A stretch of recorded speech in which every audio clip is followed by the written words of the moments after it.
निर्विघ्नं कुरु मे देव।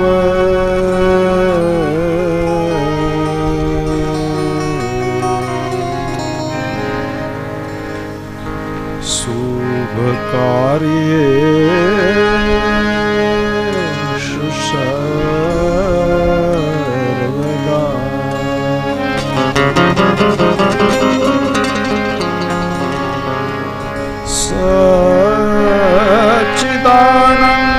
सच्चिदानन्दरूपाय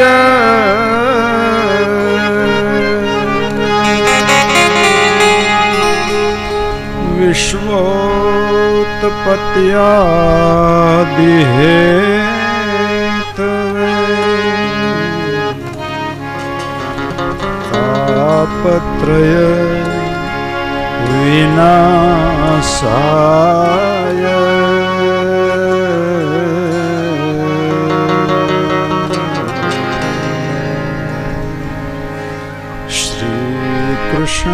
श्रीकृष्णाय वयं नमः।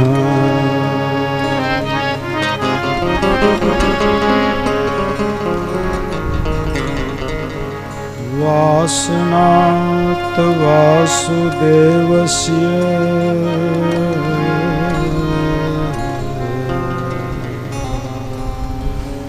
वासितं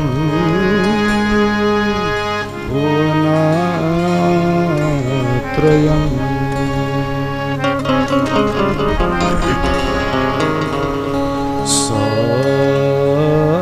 सर्वभूत निवासोऽसि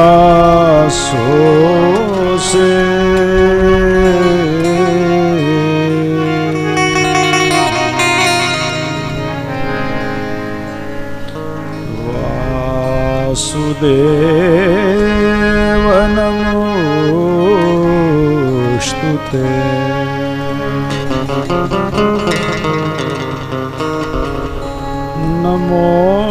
नमोऽस्तुते व्यास विशाल बुद्ध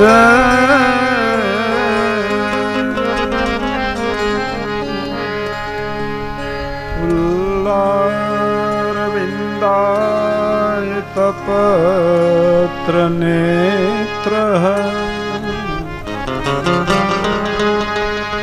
येन त्वया भारत तैलपूर्णः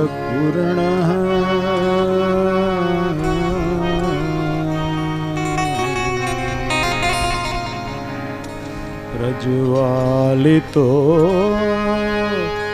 ज्ञानमय प्रदीपः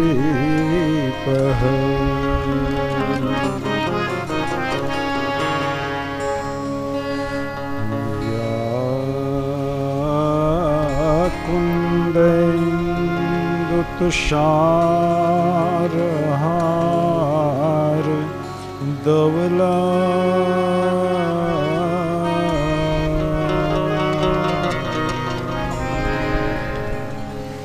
या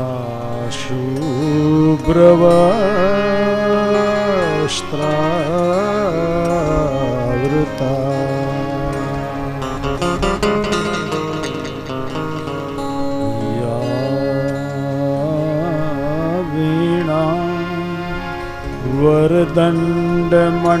वरदण्डमण्डितकरा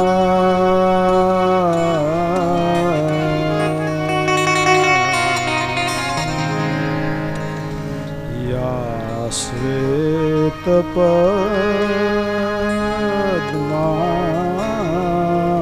श्वेतपद्मासना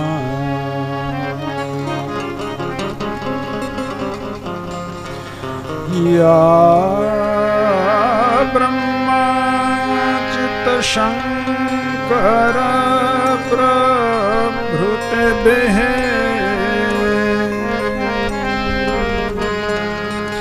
देवैः सदा वन्दिता सा मां पातु सरस्वती भगवती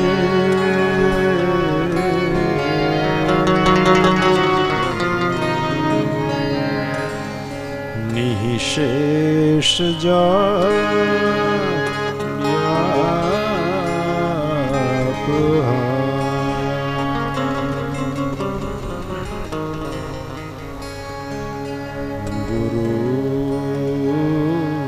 गुरुर्ब्रह्मा गुरुर्विष्णु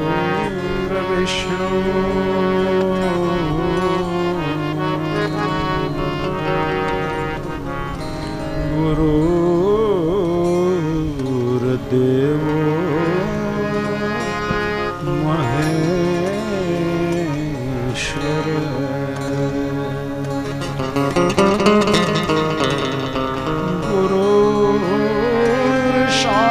गुरुर्साक्षात् परब्रह्म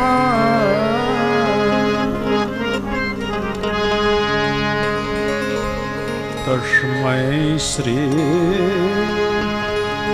गुरवे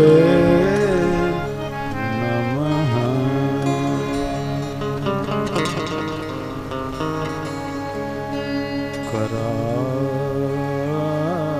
करारविन्दे नपदारविन्दम्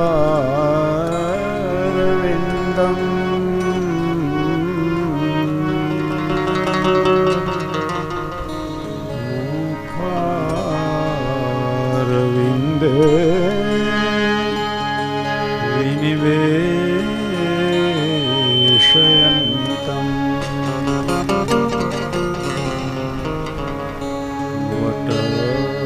वटस्य पत्रस्य कूटे शयानम्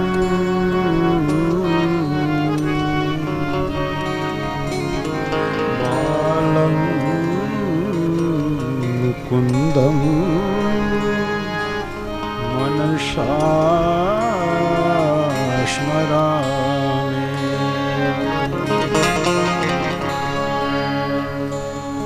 श्री कृष्ण गोविंद हरे मुरारे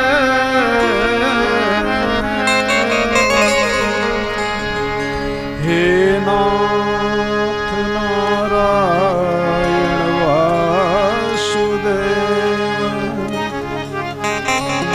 जिह्वे पिबश्वामृतमेतदेव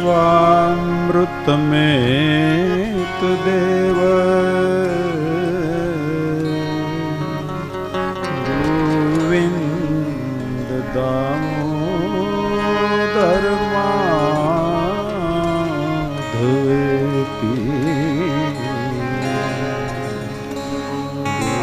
गोविन्द दामोदर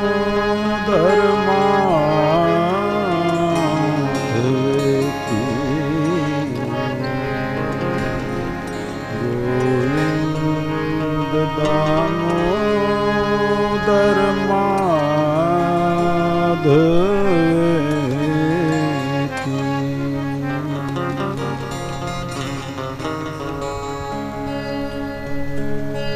हरे राम हरे राम राम राम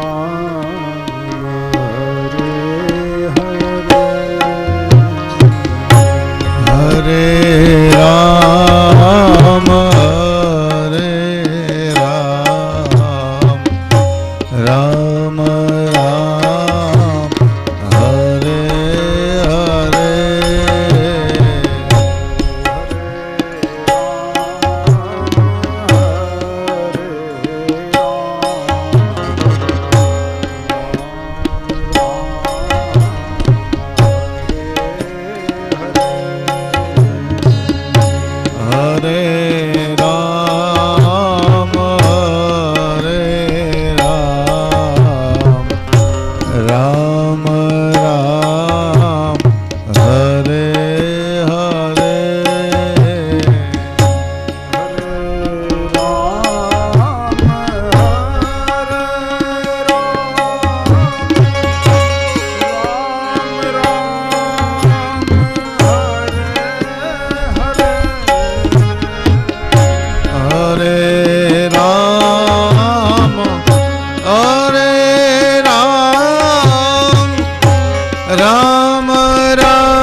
रामचंद्र भगवान की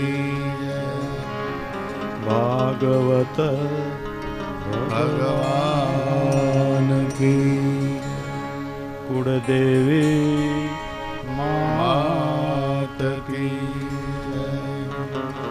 लीरबाई मात की सद्गुरु भगवान की अपने अपने माता पिता की ओम नमः पार्वती पतये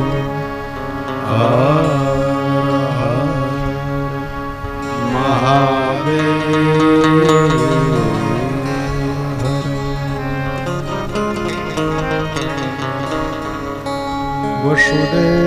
वसुदेवसुतं देवं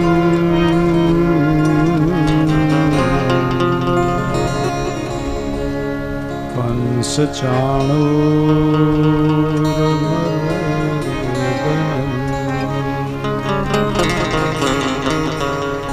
देवकी परमानन्दं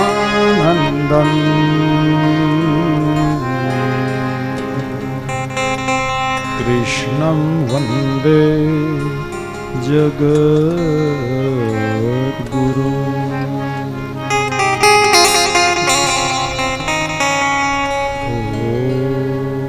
नमो भगवते वासुदेवाय।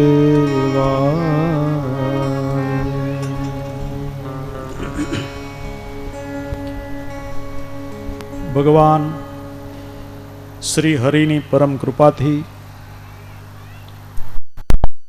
स्वरूपा कुलदेवी माना आशीर्वादथी मोढवाडिया परिवार किंदरखेड़ा नी शुभ भावनाथी तेमनी वाड़ीमां आयोजित 8 दिवसीय श्रीमद भागवत कथा ज्ञान यज्ञना આજે બીજા દિવસના બીજા સત્રમાં આપ સર્વે ભક્તજનો તેમજ સંતવર્યોના હૃદયમાં બિરાજતા બાલકૃષ્ણને વ્યાસપીઠથી મારા પ્રણામ. આજ આપણા માટે આનંદનો દિવસ છે. આપણા આંગણે શુભ કાર્ય થઈ રહ્યું છે. જેમ ગઈકાલે નારદજીએ કથામાં કહ્યું, સનતકુમારોએ, કે જ્ઞાન અને વૈરાગ્યને જાગૃત કરવા હોય તો સત્કર્મ કરો. આપણા આંગણે સત્કર્મ ચાલે છે અને એ સત્કર્મની અંદર આજે સંતો પધાર્યા છે આપણા આંગણે. એક ભગવા રંગમાં સંત છે, એક સફેદ કપડામાં સંત છે. બંને સંતવર્યો એક જ ગુરુની કૃપા પાત્ર બન્યા છે. એમની સાધનામાંથી સમય કાઢીને આપણને પાવન કરવા માટે સંતો પધાર્યા છે. ધ્યાન દેજો મેરે ભાઈ બહેન, સંતો જ્યારે આપણા આંગણે પધારે ત્યારે એ પોતાના માટે નથી આવતા, એ આપણા માટે પધારે છે, આપણા ઉપર કૃપા કરવા માટે. સાધનામાંથી સમય કાઢીને આવે એટલે સમજવાનું કે આપણા ભાગ્ય ખુલવાના છે. સંતો જ્યારે આપણું આંગણું પાવન કરે ત્યારે સમજવાનું કે હવે આપણા નસીબ ખુલવાના છે. ભાગવતમાં એનું પ્રમાણ છે. જ્યારે બલિરાજા યજ્ઞ કરે છે ત્યારે ભગવાન વામન સ્વરૂપ ધારણ કરીને બલિરાજાના યજ્ઞની અંદર પધારે છે. અને ત્યારે યજ્ઞને વિરામ નથી થયો અને છતાંય એવી વ્યાખ્યા મળે છે ભાગવતમાં કે બલિરાજાનું આગમન થયું, વામનજી મહારાજનું આગમન થયું એટલે બલિનો યજ્ઞ એની મેળે પૂરો થઈ ગયો. સંતોનું આગમન જ મંગલકારી હોય છે. એમ આવતે સોમવારે આપણી કથાને વિરામ થાય અને પછી આપણો આ 7 દિવસનો યજ્ઞ સંપન્ન થાય. હું તો એમ કહું છું, આજે બીજા દિવસે જ આપણો યજ્ઞ સંપન્ન થઈ ગયો. સંતોના પુનિત પગલાનું આ કાર્ય છે, એ મંગલકારી હોય છે. રામાયણમાં પણ પ્રમાણ છે. જ્યારે રામને ગાદી ઉપર બેસાડવાના હતા ત્યારે વશિષ્ઠ બાપજી રામને જરા નિયમો, વ્રત, જે કંઈ ગાદી ઉપર સવારે બેસવાનું છે એટલે જે કંઈ સંયમ નિયમ પાડવાના હતા અથવા તો એની સૂચન કરવા માટે વશિષ્ઠ બાપજી રામજીને મહેલની અંદર પધારે છે. ત્યારે રામના મુખમાં તુલસીદાસે ચોપાઈ મૂકી છે કે ગુરુના શિષ્યના આંગણે જ્યારે ગુરુનું આગમન થાય છે, સંતનું આગમન થાય છે, ત્યારે સમજી લેવાનું હવે આપણું કંઈક કલ્યાણ થવાનું છે. તો આપણે આંગણે આજે 2 સંતો પધાર્યા છે અને મારે તો ખબર નહીં, હૃદયનો નાતો છે બંને સંતોથી. ખૂબ કૃપા વહે છે બંનેની મારા ઉપર અને આપણા સમાજ ઉપર પણ વહે છે. અને થોડુંક આપણે તો સ્વાર્થી ખરા સંસારી માણસો, તો એમનો લાભ પણ હું દરેક કથામાં લઉં છું અને આ કથામાં પણ હું લાભ તો મૂકીશ જ નહીં. લાભ મળે ત્યાંથી લઈ લેવાય. આપણે બંને સંતોને પણ સાંભળવાના, મને તમે 8 દિવસ સાંભળવાના જ છો, બરાબર છે? તો એમને જે અવકાશ મળ્યો છે, જેટલો સમય મળ્યો છે આપણી વચ્ચે એ બિરાજે છે, એ સમય દરમિયાન હું બંને સંતોને વિનંતી કરું. બંને સંત છે, એક સફેદ કપડામાં છે, એક ભગવા કપડામાં છે. બંને પોતાની સાધનામાં ઉત્કૃષ્ટ કક્ષાએ પહોંચેલા છે. ખોટા વખાણ હું અહીંથી કરું અથવા તો કંઈ એમને શબ્દોના, કોઈ એને કંઈ દીવો હોય એને થોડી પેલું બતાવવાનું હોય. મેરે ભાઈ બહેનો સ્વયં સિદ્ધ છે બંને પોતપોતાના પેલાની અંદર. તો આપણે એ બંનેનો લાભ લઈએ અને વિનંતી કરું બંને સંતોને, આપ વ્યાસપીઠ ઉપર પધારો અને આપનો અનુગ્રહ અમારા ઉપર કરો. હૃદયનો નાતો છે. પછી આપણે કથાનો દોર આગળ ચલાવીએ. એમનો ટાઈમ જે કંઈ લઈને આવ્યા છે એ સમય દરમિયાન હું વિનંતી કરું 2 ખુરશી અહીંયા ઉપર વ્યાસપીઠ ઉપર મૂકવામાં આવે અને બંને સંતોને મારા હૃદયના ભાવ પુષ્પ અર્પણ કરીને એવી પ્રાર્થના કરું કે આપને જે કંઈ અનુકૂળતા હોય તમારા સમય પ્રમાણે એટલો અમને લાભ આપો, પછી આપણે કથાનો દોર આગળ. જેને નાથા ભગત કહીએ છીએ લાડથી, આ લાડનો શબ્દ છે આપણો, એનો નાતો હૃદયથી કિંદરખેડામાં બંધાયેલો છે એવું મને યાદ છે. લક્ષ્મણ ભગતને ત્યાં આપણે લક્ષ્મણભાઈ ત્યાં કથા હતી અને ત્યાં અમારું હૃદયનું મિલન થયું. આમ તો ત્યાં કથામાં જ અમે મળ્યા હતા બખરલા, મારી પહેલી કથા હતી, પણ હૃદયથી મિલન અહીંયા થયું છે. તો આ એક સ્થળ એવું છે, આ ગામ એવું છે કે જ્યાં અમારા હૃદયનું મિલન થયું છે. લક્ષ્મણભાઈની કથામાં મને બરાબર યાદ છે, ભગત પધાર્યા હતા અને કહ્યું બાપજી આપણે કથા કરવી છે બખરલાના ચોકમાં, અને ત્યારથી અમારો નાતો બંધાઈ ગયો છે. પૂર્વાશ્રમમાં પરમાત્માનંદ સરસ્વતી સાથે પણ નાતો બંધાયો છે બખરલાની અંદર જ, કારણ કે તપની ભૂમિ છે અને એ તપની ભૂમિમાંથી જે ફળ ઉત્પન્ન થયું ભજન પ્રકાશાનંદ, અને એમની પ્રેરણાથી જે કંઈ સાધનાઓ બંને સંતોએ કરી છે પોતપોતાની રીતે, તો એમને એનું તપનું ફળ આપણને પણ મળે આજે એવો આપણો ભાવ છે. એ ભાવ પુષ્પને બંને સંતોએ કૃપા કરીને આપણા ઉપર અહીંયા આપણું આમંત્રણ સ્વીકારી વ્યાસપીઠ ઉપર પધાર્યા, તો આપણે બંનેનો લાભ લઈએ.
रामचंद्र भगवान की जय।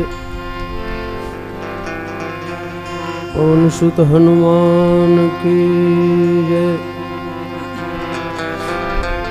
द्वारकाधीश की जय। भागवत भगवान जी जय।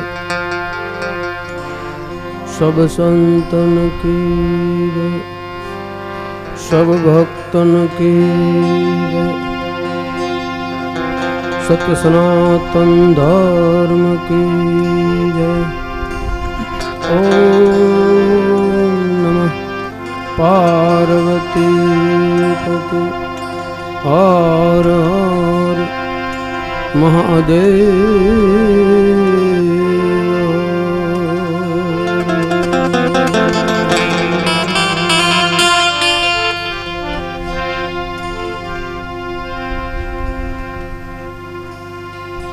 परम पूज्य परमात्मा गिरी बापू जी ने मारा कोटि कोटि वंदन।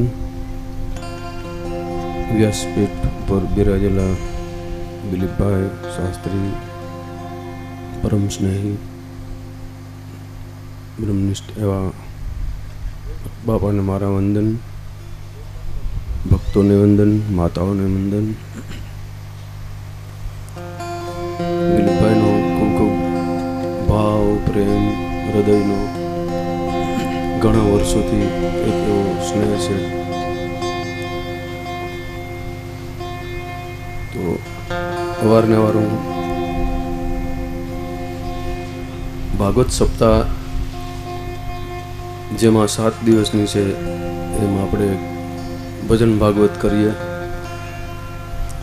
आम तो ये ज गौरवता होय मने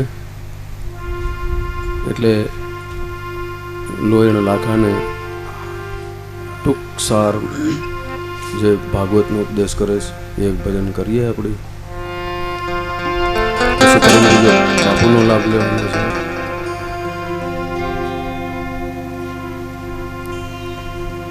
भक्ति करो पाताल में प्रगट भयो आकाश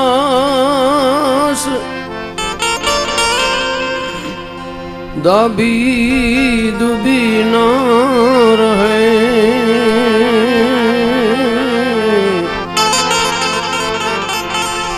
ओ कस्तूरी की बास दाबी दुबी न रहे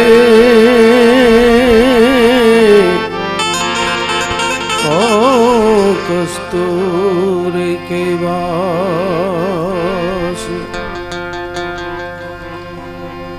લોયાણામાં 10મી ભક્તિનું વર્ણન કરે છે. એ રે લાખા શ્રીમદ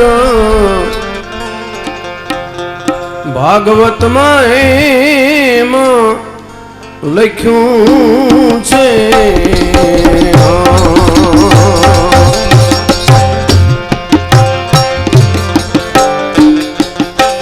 भक्ति विना संशय एनो भागे रे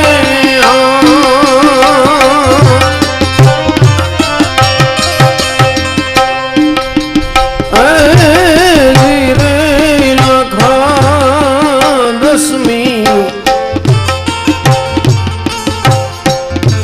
भक्ति में तमे हजी प्रेम जगाड़ो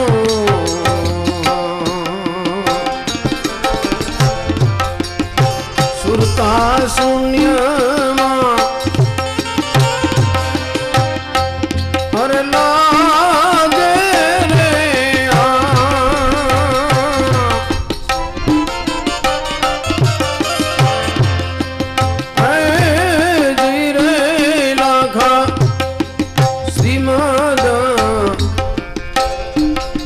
भागवत माए लिखूं छे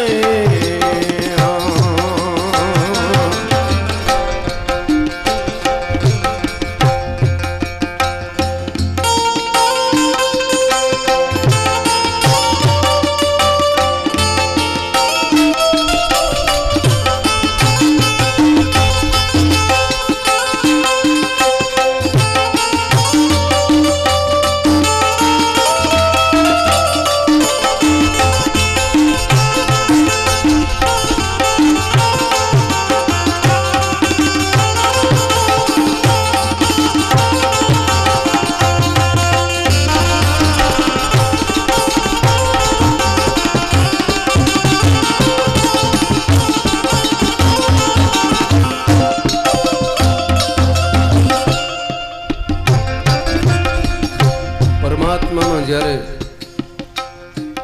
સાધનાઓ ખૂબ ખૂબ કરીએ પણ સાધનાઓથી સિદ્ધિ પ્રાપ્ત થાય છે.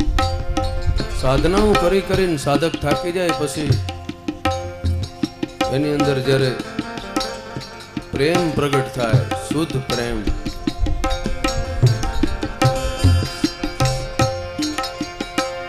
ત્યારે એ પ્રેમ દ્વારા પરમાત્માને અનુભવ થાય છે સાધકનો.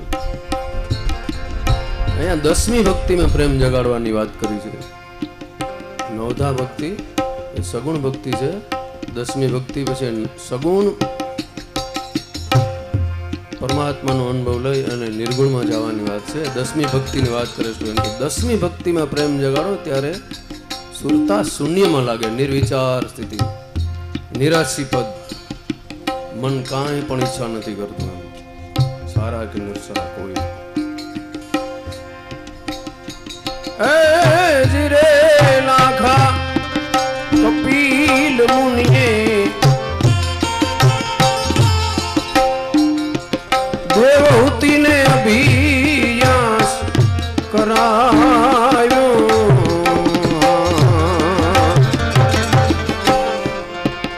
જ્ઞાન એનું હિમાલય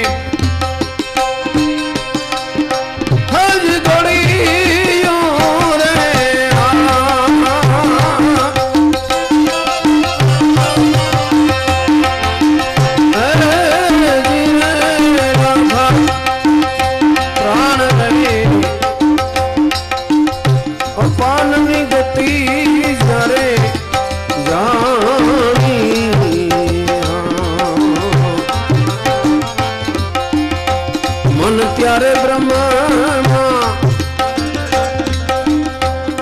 હજી ભળી ગયું રે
સાધન કે નોયાવે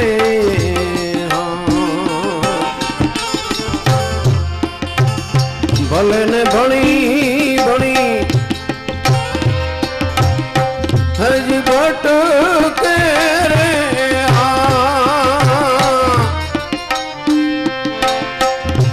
હજી રે લાખા યોગ રે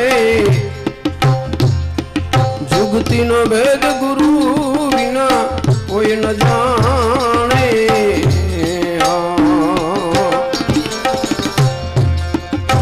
भले ने वृथा जन्म अरे गुमावे रे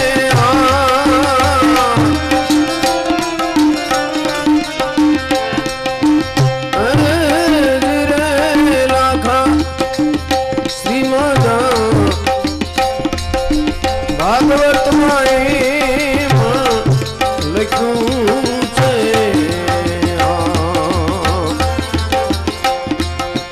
ભક્તિ વિના સંશય નો ભાંગે રે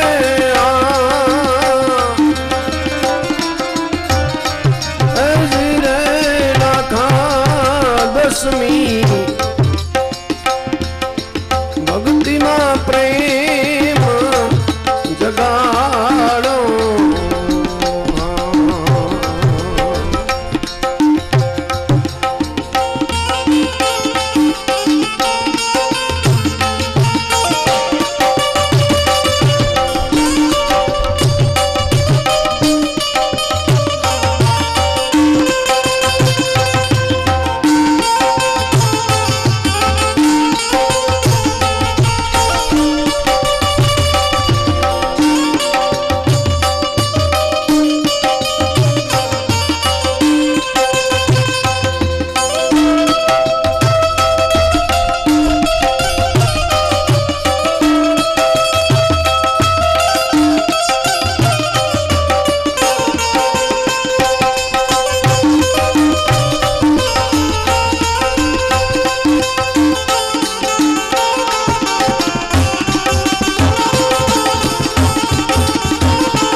લીધો રે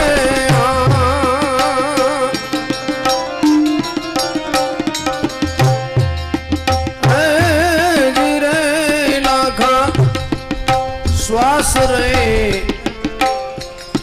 ખેંચીને સમાધિ ચડાવી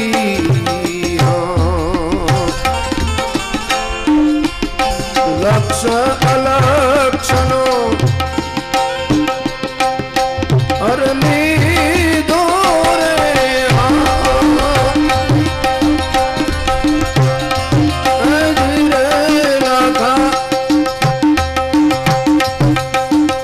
સુખદેવને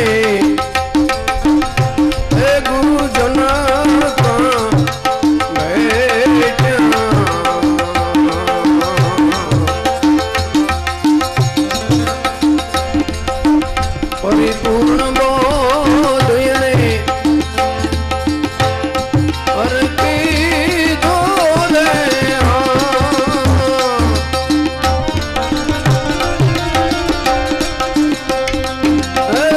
રે રાખા શેલણસીની ચલી સતી લોયણ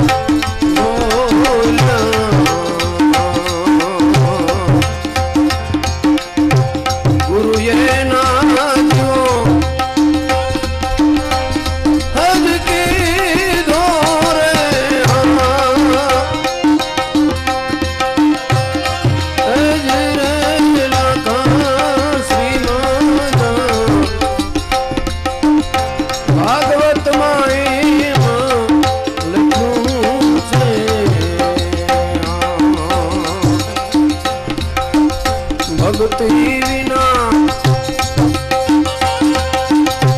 સંશય નો ભાગે રે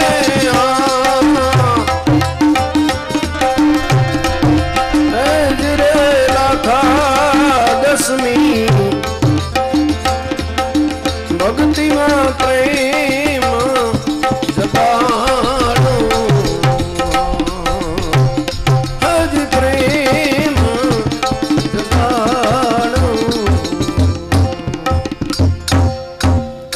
સદગુરુ મહારાજની રામચંદ્ર ભગવાન કી જય પવન સુત હનુમાન કી જય દ્વારકાધીશ કી જય ભાગવત ભગવાનની જય સત્ય સનાતન ધર્મ કી જય ઓમ નમઃ પાર્વતી પતે હર હર મહાદેવ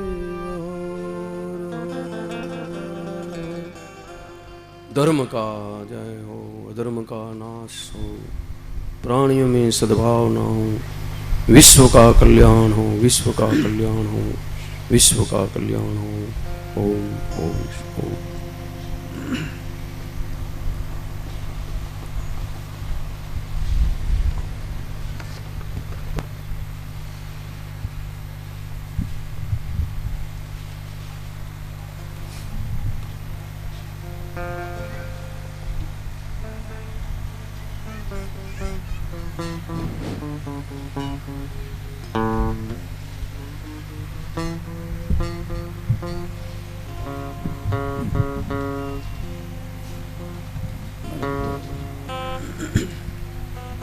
આ બાજુ હેઠું છે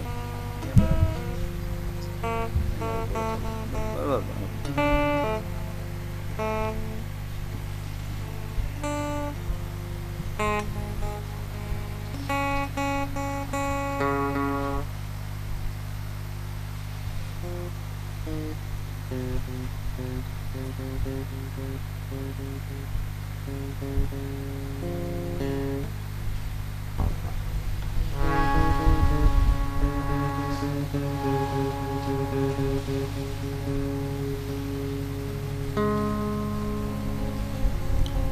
बोलिए सद्गुरुदेव की जय सच्चिदानंद भगवान की सत्य सनातन धर्म की जय द्वारिकाधीश की जय रामचंद्र भगवान की पवन सुत हनुमान की जय, भागवत भगवान की जय, भारत मात की जय, गौ मात की जय, गंगा मात की जय। ओम नमः पार्वती पतये हर हर महादेव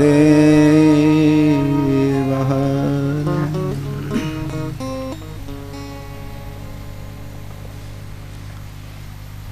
शिव एव गुरु साक्षात् गुरुरेव शिव स्वयं, उभयोरन्तरं किञ्चित् न ज्ञातव्यं मुमुक्षुभिः। ध्यानमूलं गुरोर्मूर्ति, पूजामूलं गुरोर्पदम्, मन्त्रमूलं गुरोर्वाक्यम्, मोक्षमूलं गुरोरकृपा। सच्चिदानन्दरूपाय विश्वोत्पत्त्यादिहेतवे, तापत्रयविनाशाय श्रीकृष्णाय वयं नमः। ओंकारं बिन्दुसंयुक्तं नित्यं ध्यायन्ति योगिनः, कामदं मोक्षदं चैव ओंकाराय नमो नमः।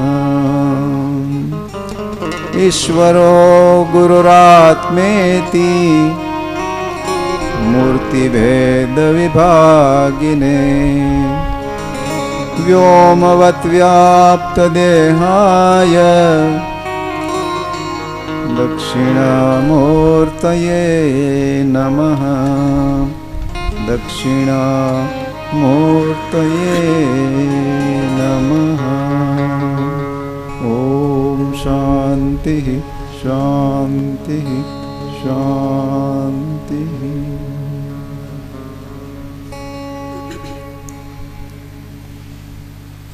सद्गुरुदेवना चैतन्य सच्चिदानंद स्वरूप ने कोटि कोटि वंदन। भागवत भगवान ने वंदन, व्यासपीठ ने कोटि कोटि वंदन।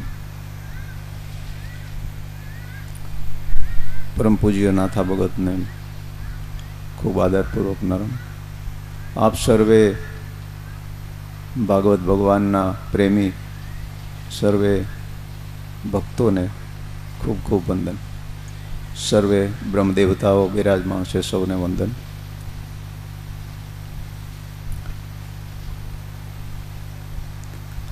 અમારે કંઈક હમણાં વ્યાસપીઠથી કીધું ને શાસ્ત્રીજીએ કે કંઈક નાતો એવો બંધાઈ ગયો છે તે એ હૃદયનો ભાવ અરસપરસ પાછા ખેંચી આવે છે એટલે લગભગ દિલીપભાઈ હોય ત્યાં અમારે ભેગું થવાનું થાય છે। આપ સૌ ભાગ્યશાળી છો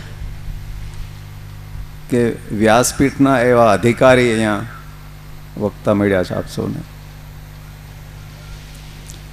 ભાઈ બહેનો, વ્યાસપીઠે એ છે અને ભાગવતે એ છે જે સુખદેવજી મુનિએ કીધી હતી ને જે પરીક્ષિતનો મોક્ષ કરાવ્યો તો બધું એનું એ જ છે, એમાં કંઈ ફેરફાર નથી થયો। ફરક એટલો છે બસ અધિકારીપણું આવવું જોઈએ બંને બાજુ। વ્યાસપીઠ ઉપર પણ એવા અધિકારી પુરુષ, એવા જ્ઞાની જેણે કંઈક જીવનમાં ઉતારેલું હોય, જીવનમાં આચરણમાં ભાગવત ઉતર્યું હોય, એ કંઈક બોલી શકે, એને અધિકાર છે બોલવાનો। એટલે એવા જ શાસ્ત્રીજી દિલીપભાઈને ખૂબ ખૂબ વંદન. અને આપ સૌએ કેટલો અધિકાર છે એ તો ભગવાન જાણે ને આપ જાણો, પણ કંઈક અધિકાર છે એટલે તો અહીંયા આવ્યા છે.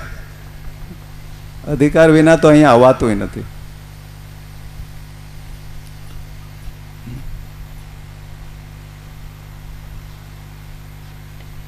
અને ભાગવત એ તો સર્વશાસ્ત્રોનો સાર છે. ફળ કીધું નિગમ કલ્પ તરોર. ફળ હોય ને એમાં ઝાડનો વૃક્ષનો બધો સાર આવી જતો હોય. ફળ એને કહેવાય. પાનના દાડીઓ ને બધામાં એનો હોય તત્વ, પણ સાર તો ફળમાં આવે ને ફળ જ ખાઈએ ને આપણે. તો એ આ ભાગવત ફળ છે. વ્યાસ ભગવાને પોતાનું સંપૂર્ણ હૃદય એમાં નીચોવી દીધું છે ભાગવતમાં. શાસ્ત્રો તો બધા 18 પુરાણ વ્યાસ ભગવાને જ લખેલા છે, પણ ભાગવતમાં એમનું હૃદયનો ભાવ પ્રેમ નીચોવી દીધો છે. એટલે એવું ભાગવત છે. અને શા માટે આપણે આ બધો સત્સંગ ને આ બધું કરવું પડે? કારણ કે આપણને કંઈક ઘટે છે ને આપણે કંઈક જોઈએ છે. દરેકને ઘટે છે. કંઈ ને કંઈ આપણા જીવનમાં અધૂરાશ છે. કોઈ પણ એમ કરી શકે એમ નથી કે હું પૂર્ણ છું. રાજા હોય, રંક હોય, સમ્રાટ હોય, ઇન્દ્ર હોય, અરે બ્રહ્માજી સુધી બધાને ઘટે જ લ્યો. એટલે એની પૂર્તિ કરવા માટે આપણે દિવસ રાત પ્રયાસ કરી રહ્યા છીએ. કંઈક પણ આપણા જેવા કંઈક ભગવાનની કૃપા છે એવા આવી જગ્યાએ જઈને કંઈક પૂર્તિ કરવાનો સારો રસ્તો લીધો, કંઈક અજ્ઞાનવશ ખોટો રસ્તો લઈ લીધો. એ રસ્તે પૂર્તિ કોઈ દિવસ થાય નહીં. તો શાસ્ત્રો આપણને, ભાઈ બહેનો, આપણે સંસારમાં તો આપણે ભાગ્યશાળી છે કે આવું સમજાણું કે કંઈક પામવા જેવું છે સંસાર સિવાય. બાકી તો મોટાભાગના બીજાને ખબર જ નથી કે આ સંસારના આના સિવાય કંઈ જીવનમાં પ્રાપ્ત કરવા જેવી કોઈ વસ્તુ છે કે નહીં, પણ નથી ખબર. બસ એટલે આપ સૌ ભાગ્યશાળી છો કે એવો વિચાર તો આવ્યો કે કંઈક મેળવવા જેવું છે. બીજું એવું કંઈક ખબર જ ન હોય તો મેળવવા જેવું તો આપણે પ્રયાસ કરવાનો પણ નથી આવતો. એટલે આપણા શાસ્ત્રો આપણને જે જોઈએ જ, ખરેખર શું જોઈએ? સુખ જોઈએ. સુખ, શાંતિ, આનંદ જીવનમાં દરેકને જોઈએ. દુઃખની નિવૃત્તિ કરવી જ અને સુખની પ્રાપ્તિ. સુખ, નિત્ય સુખ જોઈએ છે આપણે. ઉત્તમ અને નિત્ય સુખ જોઈએ. અને દુઃખ ક્યારેય જીવનમાં ના આવે એવું આપણે ઈચ્છીએ છીએ. તો એનો રસ્તો બીજો કોઈ નથી. આ સંસારમાં કોઈ એવી જગ્યા નથી, આ 14 લોકમાં, કે ક્યાંય સંપૂર્ણ સુખ હોય. હા, એ આપણા શાસ્ત્રો, આપણા મહાપુરુષો આપણને આ રસ્તો બતાવી ગયો છે કે જે આપણે આ લક્ષ્ય છે એ ફક્ત એ શાસ્ત્રો જ આપણે રસ્તો બતાવે. અને એ રસ્તે ચાલીએ તો એવું નિત્ય સુખ મળે. નિત્ય સુખ, શ્રેષ્ઠ સુખ, અને જ્યાં દુઃખનું નામ માત્ર નથી એવી એક સ્થિતિ કયો, એવું એક સુખ કયો તો એ છે. એ જ હમણાં શ્લોકમાં બોલ્યા ને, સચ્ચિદાનંદ રૂપાય વિશ્વોત્પત્યાદિ હેતવે તાપત્રય વિનાશાય શ્રી કૃષ્ણાય વયમ નમઃ. આપણે બધા 3 તાપથી પીડાય છે. કોઈ એમાંથી બાકાત નથી. આદિદૈવિક, આદિબૌદ્ધિક, આધ્યાત્મિક. કંઈક આ શરીરને, મનના કંઈક પીડાઓ છે, દુઃખ છે. તો ભૂત માત્ર, પ્રાણી માત્ર, જીવ જંતુઓ, એના દ્વારા છે દુઃખ તો આવે જ ને. કંઈક પ્રાણીઓનો ભય છે એ દુઃખ આપે છે. કંઈક એવા પ્રાણી જેવા, પશુ જેવા માણસો છે એ દુઃખ આપે છે. એ બધા ભૂતના. અને આધિદૈવિક, દૈવ પ્રકોપ પણ થાય છે. અતિવૃષ્ટિ ને, અનાવૃષ્ટિ ને, ધરતીકંપ ને, સુનામી ને, જ્વાળામુખીઓ ને, વાવાઝોડા ને, એ બધાય પણ દૈવિક પ્રકોપ છે. એટલે સંસારમાં તો આ 3 તાપમાં બધાય શેકાઈ રહ્યા છે. એટલે અહીંયા કીધું કે સચ્ચિદ આનંદ રૂપાય, એ જે સ્વરૂપ છે એ સતચિત આનંદ સ્વરૂપ છે. જ્યાં સત એટલે નિત્ય, આનંદ તો ખરો પણ નિત્ય છે પાછો, અને સાથે સાથે ચૈતન્ય છે, ચિન્મય છે, જ્ઞાન સ્વરૂપ, એવું એ સ્વરૂપ છે. અને એ પાછો આ વિશ્વોત્પત્યાદિ હેતવે, આ જે વિશ્વ સારાનું ઉત્પત્તિનું કારણ છે, એમાંથી ઉત્પન્ન થાય છે, એને આધારે આ ટકેલું છે, એમાં સમાઈ જાય છે. અને એ પાછા તાપત્રય વિનાશાય, આપણા જીવનમાંથી તાપત્રય, આ 3 તાપનો જો દૂર કરવા હોય તો એ પરમાત્મા કયો, આત્મા કયો, ચૈતન્ય કયો, એને શરણે ન જાય ત્યાં સુધી આપણું આ 3 તાપમાંથી કોઈ છૂટી શકે એમ નથી. લાખ ઉપાય કરે ઊંધા પડી જાય, કોઈ હજી સુધી શક્ય નથી. કોઈ અહીં કથાઓમાં તો આવે કે કોઈને આ સંસારમાંથી કોઈને હજી સુધી સુખ મળ્યું નથી. ત્રાપ ત્રય છે ને છે. એટલે ભાગવત ભગવાન, આપણે ગઈકાલે મહિમામાં કીધું છે શાસ્ત્રીજીએ, ભાગવત ભગવાનનું મહિમામાં જ શરૂઆતમાં આવે છે કે આપણી અંદર, અને આપણે ઘણીવાર ભક્તિ કરતાય હોય પણ જ્યાં સુધી એમાં જ્ઞાન વૈરાગ્ય ના આવે ત્યાં સુધી વાસ્તવિક ભક્તિ પણ પૂર્ણ રૂપે એ પ્રાપ્ત થતી નથી. આવે ને શરૂઆતમાં ભક્તિમાં રડે છે ને દીકરા એના જ્ઞાન વૈરાગ્યને, તો આ બધી રૂપક કથાઓ દ્વારા આપણે સમજાવે છે. ઘણીવાર આપણે ભક્તિ કરતા હોય થોડીક સમજણ પ્રમાણે, પણ પૂરું સમજણ ન હોય, વિવેક ન હોય, સત્ય અસત્ય શું છે એનો સારનો ખબર ન હોય, ત્યાં સુધી ઘણીવાર ભૂલથી કંઈક અસત્ય થઈ જતું હોય, સત્યનો ખ્યાલ ન હોય. તો આ ભાગવત ભગવાન આવા શાસ્ત્રો, સદગુરુ, સંતો જ આપણને રસ્તો બતાવે કે સત્ય શું છે અને અસત્ય શું છે. સત્ય અસત્યનો વિવેક થવો એ જ જ્ઞાન. અને વિવેક થાય ત્યારે અસત્ય આપણા જીવનમાંથી છૂટી જવું એ વૈરાગ્ય. સહજ છૂટી જાય. એ જ્ઞાન થાય ત્યારે છોડવું ન પડે. છોડવું અને છૂટી જવું આ બે વસ્તુ અલગ અલગ છે. છોડવું એ કંઈક બળજબરી છે, અને એમાં બળજબરી ચાલતી નથી કોઈની. અને વિવેક જાગે ત્યારે જે વિવેકથી વૈરાગ્ય આવે એ સહજ રીતે છૂટી જાય. કારણ કે સમજાઈ જાય કે આ ખોટું છે, પછી કોણ પકડીને બેહે? એને છોડવું ન પડે, છૂટી જાય. ખાલી જ્ઞાનની જરૂર છે. તો અહીંયા વિવેક જગાવવું, જ્ઞાન, અને તો જ ખરી ભક્તિ આવે. કારણ કે ખોટું છૂટી જાય તો સત્યની સાથે તો આપણો નાતો છે જ. સત્ય, પરમાત્મા, ચૈતન્ય, સચ્ચિદાનંદ, એની સાથે તો આપણો નાતો છે જ. આપણે એક જ છે સ્વરૂપથી, એનાથી વિયોગ થયો જ નથી. પણ જ્યારે આ ખોટામાં કંઈક આપણે અટકી ગયા અને જ્યારે સમજણ આવે ને ખોટું છૂટી જાય, તો બીજી બાજુ સત્ય તો આપણો સ્વભાવ છે, આપણું સ્વરૂપ છે, આપણે સચ્ચિદાનંદ જ છીએ. તો એમાં સહજ અનુભવ થાય. સ્થિતિ તો છે જ, એમાં સ્થિતિ એવું નથી કંઈ મેળવવાનું છે અને કંઈક નવું પ્રાપ્ત કરવાનું છે. આપણું સ્વરૂપ જ છે. જ્યારે વાસ્તવિકતા સમજાય ત્યારે એ પરમ તત્વ કયો, આત્મા કયો, ચૈતન્ય કયો, એમાં આપણને એનો અનુભવ થઈ જાય. એક બાજુ આ અસત્ય છૂટવું અને અહીંયા સત્યનો અનુભવ થઈ જવો, એક સાથે જ થશે. જ્ઞાન એક સાથે જ છે. જ્ઞાન થયું એટલે બંને એક સાથે થાય. સંસાર સાથે મારો નાતો માનેલો હતો એ ભ્રમ છૂટી ગયો, અને પરમાત્મા સાથે મારો નાતો નિત્ય છે જ, હતો જ પહેલાંથી. આવું જ્ઞાન થઈ જાય. એટલે આ એના માટે જ. પછી હવે આપણે અહીંયા શા હેતુથી આવીએ ભગવાન જાણે, બધા એનો પોતપોતાનો હેતુ હશે ભાઈ બહેનો. પણ આ બધું તો અહીંયા આપશે, પીરસશે. ને શાસ્ત્રો ખોટાઈ નથી ને વ્યાસપીઠેથી આપશે. પણ આપણનો હમણાં વાત કરીએ અધિકાર કેટલો છે. અહીંયા આવ્યા તો આપણે બધાને તપાસવું કે આપણે અહીંયા શા માટે આવ્યા છે. શ્રદ્ધાવાન લભતે જ્ઞાનમ તત્પર સંયતેન્દ્રિય, ગીતાજી કહે. બધું કરતા હોય પણ એમાં શ્રદ્ધા ન હોય તો કંઈ ફળ ન મળે. ખાલી દેખાવ હોય બધો. ભગવાન અર્જુનને કહે છે, તદવિધિ પ્રણિપાતે ને પરિપ્રશ્ને ને સેવ્યા ઉપદેક્ષ્યંતિ તે જ્ઞાનમ જ્ઞાનીશ તત્વદર્શિન.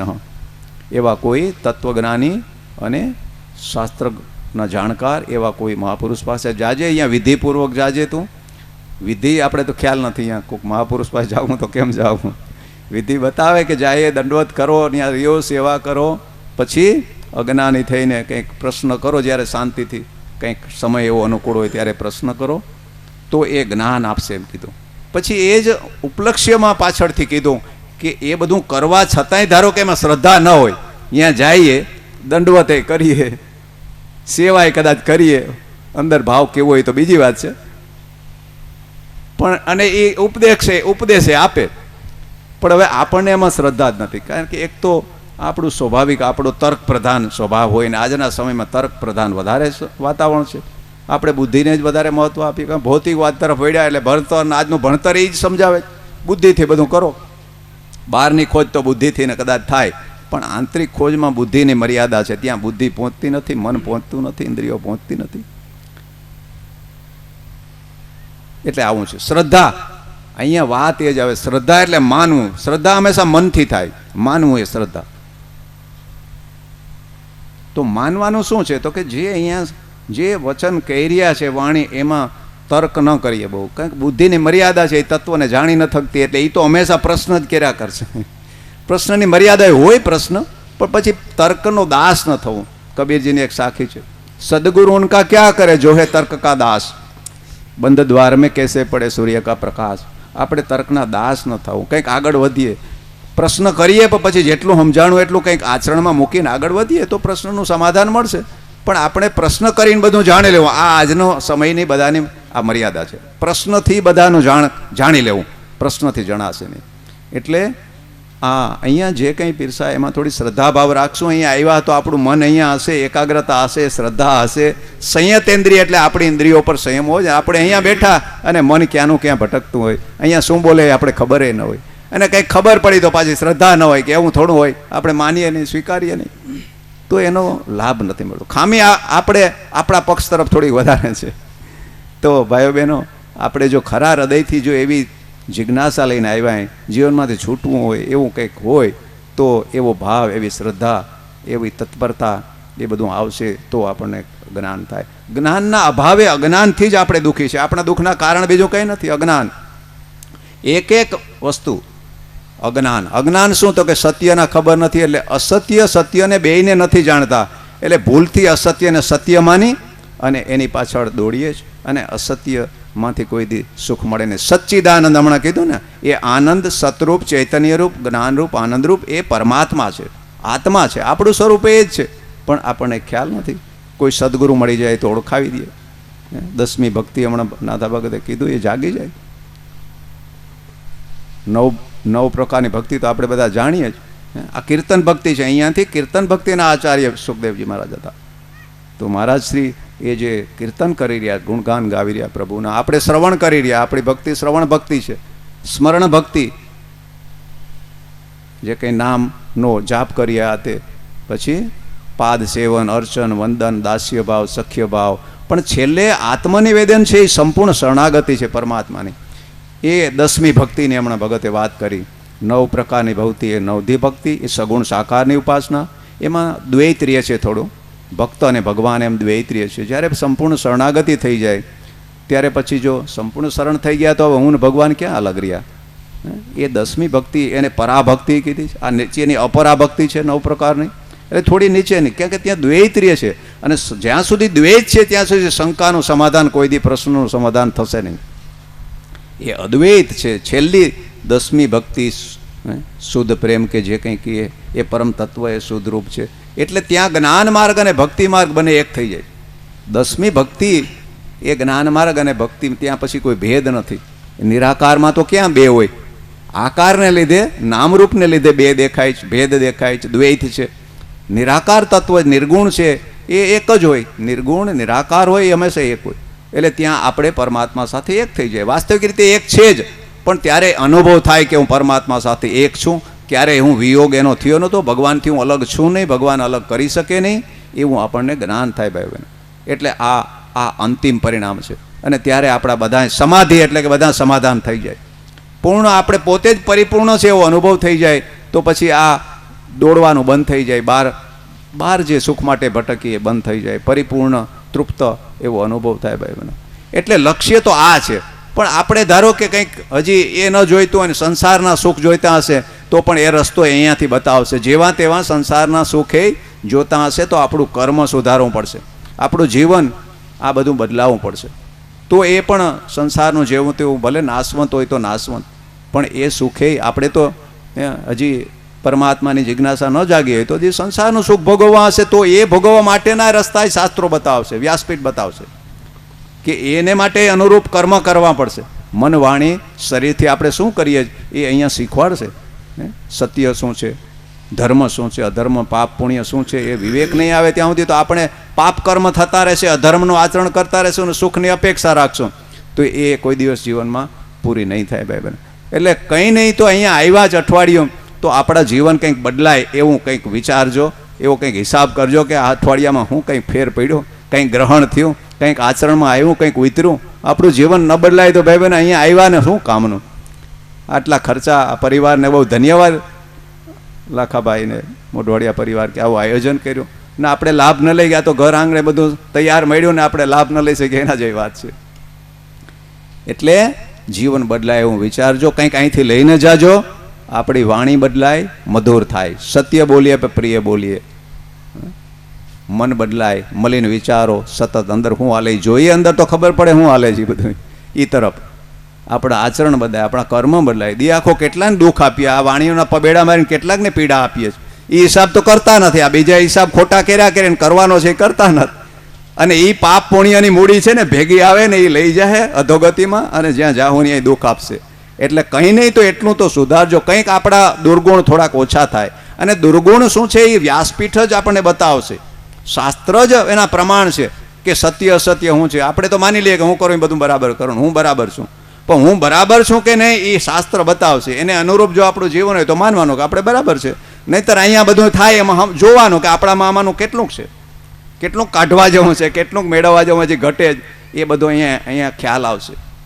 ખરો સત્સંગ થાય તો જ પોતાના દોષ દેખાય, આ વાસ્તવિક સત્સંગ, તો જ ખબર પડે કે મારામાં હું ઘટે જ, અને ખબર પડે તો જ દૂરે થાય ને દોષ, નહીં તો દૂર ક્યાંથી થાય. એટલે ખૂબ ખૂબ શુભેચ્છા, કંઈક લઈને જાજો, આપ સૌનું જીવન ધન્ય બને. ભાઈઓ બહેનો, એ પિતૃઓનું તર્પણ ને એ બધા તો બરાબર છે, આપણો ભાવ હોવો જોઈએ, અને એ તો પુણ્ય આત્માઓ આવીને લઈ જશે એનો લાભ, પણ આપણે આપણું કરતા જઈએ, તે વાહે કોઈને કથાઓ ન કરવી પડે. આપણે વળી વાહે પાછી કોકને બેહાડવી પડીએ ને. કથાનો મહિમા જ છે કે પરીક્ષિતને મોક્ષ મળ્યો તો શ્રવણથી મોક્ષ મળે. શ્રવણ એકેય પૂરતું છે જો એવા ભાવથી શ્રદ્ધાથી થઈ જાય તો. છે ને ગોકર્ણની વાત આવે, ઓલો પાપી હતો ધૂંધલીમલ, એ તરી ગયું પેલી કથામાં, તો એ એવો આત્મા હતો, બધી કથામાં આવશે, લાંબુ નથી કરવું, પણ એ તરી ગયો ને બધા આવ્યા હતા એ રહી ગયા, એટલે બીજી વાર કથા કરવી પડી. આવું છે. એટલે આપણે પણ કંઈક આપણું જીવન ધન્ય થાય. આપણે આવ્યા તો આપણું કલ્યાણનું વિચાર, એ તો જે કથા છે જે આપણા પિતૃઓને બધા આવશે, એવા કોઈ કદાચ રહી ગયા હશે, એવા આત્માઓ ગતે દિયા અધોગતિમાં ગયા હોય તો આપણો ભાવ રાખી તો આવીને લઈ જશે. પણ અહીંયા બેઠા બેઠા આપણે આવ્યા તો આપણા કલ્યાણનો વિચાર અહીંયાથી કંઈક લઈને જઈએ અને આપણું જીવન બદલાય. બસ જીવનમાં સુખ શાંતિ આનંદ જો વધે તો સમજવું કે આપણે સાચી દિશામાં જઈ રહ્યા,